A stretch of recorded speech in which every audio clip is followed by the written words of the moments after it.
भोजपुरी के power star Pawan Singh BJP में शामिल हो गए। तमाम जगहों से उन्होंने मुलाकात की, गृह मंत्री अमित शाह के साथ, जेपी नड्डा के साथ, और उससे पहले उपेंद्र कुशवाहा के साथ मुलाकात के बीच ही ये मायने निकाले जा रहे थे।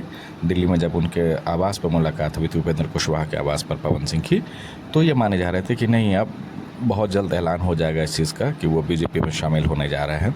और इसके लिए उन्होंने राइज एंड फॉल जो शो था उसको भी छोड़ दिया हुआ था बिहार के चुनावी माहौल को देखते हुए। और ये माना जा रहा है कि अब काराकाट या नहीं तो फिर आरा से वो विधानसभा चुनाव लड़ सकते हैं। बात यहीं तक नहीं है, अब जो है ये दरअसल अभी उन्होंने कुछ देर पहले सोशल मीडिया पर एक पोस्ट भी किया है कि तस्वीर है, उसमें गृह मंत्री के साथ वो खड़े हैं। और इस तस्वीर को पोस्ट करते हुए पवन सिंह ने लिखा है कि इस तस्वीर को देखकर कई लोगों के सीने पे सांप लेट जाएंगे।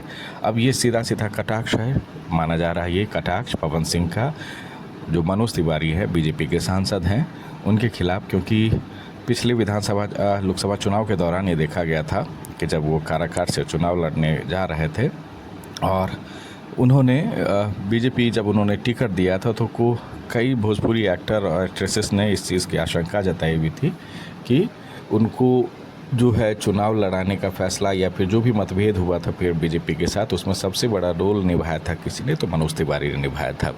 मनोज तिवारी को माना जा रहा था कि वो उनके अगेंस्ट में काम कर रहे थे और लिहाजा कई दफ़े खुद पवन सिंह ने और उनके कई दोस्तों ने भी इस चीज़ का जिक्र किया था कि कुछ घाच पेच हुआ है, कुछ खेल हुआ है, जिस लिहाज से बीजेपी ने उनको आसनसोल भेज दिया चुनाव लड़ने के लिए।